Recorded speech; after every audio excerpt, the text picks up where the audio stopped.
बिस्मिल्लाहिर्रहमानिर्रहीम अस्सलाम वालेकुम। I am Afshan. Welcome to my channel cook and nook. आज मैं आपके साथ शेयर कर रही हूँ बहुत ही मज़े की बहुत ही स्पेशल सी रेसिपी। आज मैं आपको बनाना सिखाऊंगी मटन कढ़ाऊ गोश्त। इससे पहले मैं एक कढ़ाऊ गोश्त की रेसिपी पहले भी दे चुकी हूँ जिसको आपने बहुत ज़्यादा पसंद किया था। आज मैं एक मुख्तलिफ और डिफरेंट रेसिपी के साथ दोबारा इस रेसिपी को आपके साथ शेयर कर रही हूँ। आज मैंने इसको मटन में बनाया, आप इसको बीफ में भी बना सकते हैं। तो बहुत ही मज़ेदार सी यमी सी रेसिपी है, ज़रूर ट्राई कीजिएगा। तो चलिए इसको बनाना स्टार्ट करते हैं। इस रेसिपी का मोस्ट स्पेशल इंग्रेडिएंट्स है सरसों का तेल। ये सरसों के तेल में ही बनाया जाता है। तो मैंने इसमें लिया है 1 पाव सरसों का तेल। तो सबसे पहले हम सरसों के तेल को थोड़ा-सा पकाएँगे जब तक कि इसमें से धुआँ नहीं निकल जाता। तो देखिए यहाँ पर हमारा सरसों का तेल बहुत अच्छे से पक गया है और उसका कलर भी लाइट हो गया है और इसका सारा कच्चापन ख़त्म हो गया। अब हम इसको थोड़ा-सा रूम टेम्परेचर पे लाएँगे क्योंकि इसका जो बहुत ज़्यादा हाई टेम्परेचर है, जैसे ही हम इसमें प्याज़ वगैरह डालेंगे तो वो जल जाएगी।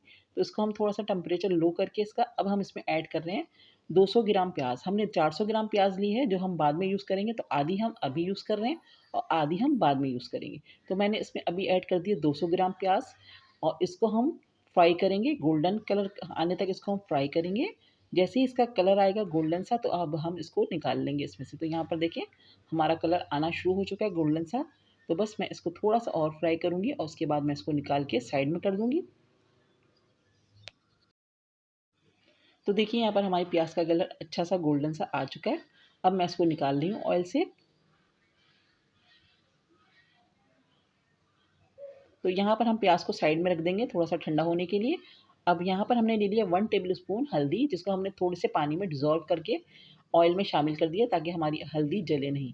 अब हम हल्दी को बहुत अच्छे से फ्राई करेंगे जब तक कि इसका कच्चापन बिल्कुल ख़त्म नहीं हो जाता। तो मैंने इसको 2 से 3 मिनट तक अच्छे से भून लिया है और अब हम इसमें डाल रहे हैं मटन। तो हमने 1 किलो मटन लिया है, आप इसकी जगह बीफ भी यूज़ कर सकते हैं। तो अब हम मटन को बहुत अच्छे से भूनेंगे। तो ये कढ़ाऊ गोश्त है, बड़ी-बड़ी कढ़ाइयों में बनाया जाता है, तो इसकी भुनाई सबसे मेन है। तो इसको हमें बहुत अच्छे से भूनना है और हम अब गोश्त को भून रहे हैं अच्छे से। देखिए यहाँ पर हमारा गोश्त अच्छे से भून गया, तकरीबन मैंने 5 मिनट तक इसको भूना है। अब हम इसमें अपनी बाकी बची हुई आधी प्याज़ 200 ग्राम जो हमारी प्याज़ बच गई थी वो उसमें ऐड कर दिए। साथ ही हम इसमें डालेंगे बाकी कुछ इंग्रीडिएंट्स। तो इसमें हम डालेंगे खड़े मसाले। तो यहाँ पर हम ऐड कर रहे हैं तेज़ पत्ते, हम 4 तकरीबन तेज़ पत्ते डाल दिए हैं और 5 सफ़ेद इलायचियाँ हैं, काली मिर्च हैं 2, 2 सिनेमन स्टिक यानी दालचीनी और 5 से 6 लौंगे हैं, 1 टीस्पून हमारे पास है काली मिर्च। तो ये सब हमने डाल दिए खड़े मसाले। अब हम इसमें डाल देंगे 2 टेबलस्पून जिंजर गार्लिक का पेस्ट। अदरक लहसुन डालने के बाद इसमें हम डालेंगे कुछ स्पाइस। तो यहाँ पर मैं ऐड कर रही हूँ 1 and half tablespoon red chilli powder, 2 tablespoon धनिया पाउडर। तो ये सारे मसाले हमारे चले गए और सॉल्ट हम डालेंगे टू टेस्ट। तो मैं इसमें डाल रही हूँ 1 टीस्पून।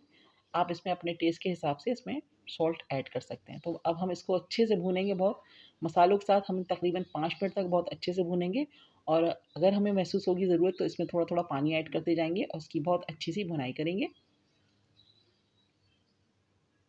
तो देखिए यहाँ पर हमारी बहुत अच्छी सी बुनाई हो रही है, ऑयल भी सेपरेट हो रहा है। तो इसको हम बहुत अच्छे से भून रहे हैं।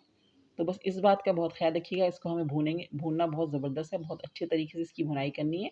तो यहाँ पर अब मैं डाल रही हूँ पानी। इतना पानी डालेंगे जितनी देर में आपका गोश्त गलता है उस हिसाब से आप इसमें पानी ऐड कर सकते हैं। तो मैंने इसमें 2 से ढाई गिलास पानी ऐड कर दिए और इसको मैं अब रख दूँगी कवर करके तकरीबन 1 घंटे के लिए, जब तक कि हमारा गोश्त जो है अच्छे से टेंडर नहीं हो जाता। तो हमने गोश्त को कुक होने के लिए रख दिया। यहाँ साइड में हमने ले लिया 2 से 3 टेबलस्पून मस्टर्ड ऑयल और यहाँ पर हम इसमें डालेंगे फूल मखाने। तो इसको हमने हाफ़ कप फूल मखानों को इसको फ्राई करना है। अच्छे से फ्राई हो जाएँगे तो ऑयल से हम निकाल लेंगे। तो फ्लेम हमारा थोड़ा स्लो किया हुआ है हमने ताकि जले नहीं। तो इसको हम जैसे ही अच्छे से कलर आना शुरू होगा तो इसको हम इस ऑयल से निकाल के साइड कर देंगे। तो यहाँ पर देखिए हमारे मखाने बहुत अच्छे से फ्राई हो गए हैं। बस अब मैं इसको ऑयल से निकाल के साइड में कर दूँगी।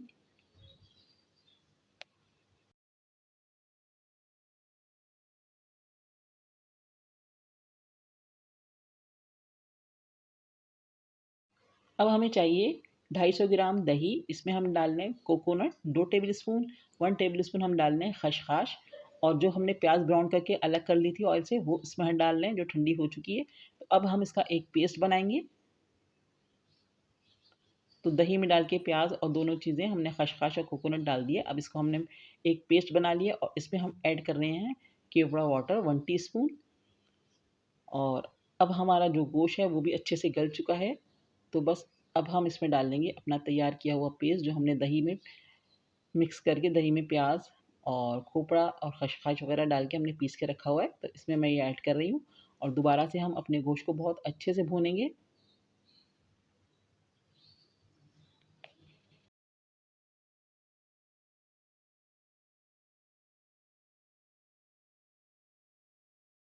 तो हमने मुख्तलिफ पॉइंट पे अपने गोश्त को बहुत अच्छे से भूना है। तो यही आपको भी करना है कि गोश्त को बहुत अच्छा भूनना है।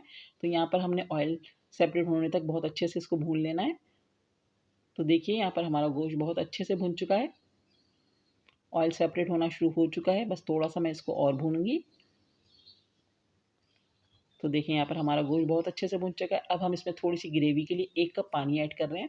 आपको जितनी ग्रेवी पसंद है उस हिसाब से इसमें थोड़ा पानी ऐड कर सकते हैं। तो मैंने 1 कप पानी, और थोड़ा सा मैंने बाद में और ऐड किया था क्योंकि मुझे थोड़ा सा बहुत ज़्यादा थिक लग रहा था।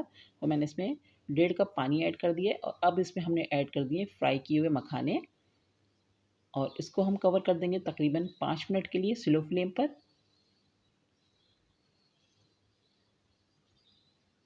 तो यहाँ पर हमारा कढ़ाऊ गोश्त बहुत ज़बरदस्त सा रेडी हो चुका है, ऑयल भी इसका अच्छे से सेपरेट हो गया है। तो बहुत मज़े की और यमी सी और डिफरेंट सी रेसिपी है। आप इसको एक बार ज़रूर ट्राई कीजिएगा, आपको बहुत पसंद आएगी। आज आई होप कि आज की वीडियो आपको पसंद आई होगी। वीडियो पसंद आई तो प्लीज़ लाइक एंड कमेंट्स करके अपना फीडबैक ज़रूर दीजिएगा। मेरे चैनल पर नए हैं तो प्लीज़ मेरे चैनल को सब्सक्राइब कर लीजिए, फ्रेंड्स एंड फैमिली में शेयर कीजिए और बेल आइकन को हिट कर दें। इससे मेरी आने वाली लेटेस्ट वीडियो के नोटिफिकेशन आपको फ़ौरन ही मिल जाएंगे। नेक्स्ट वीडियो के साथ जल्द आऊँगी। दुआओं में याद रखिएगा। अल्लाह हाफ़िज़।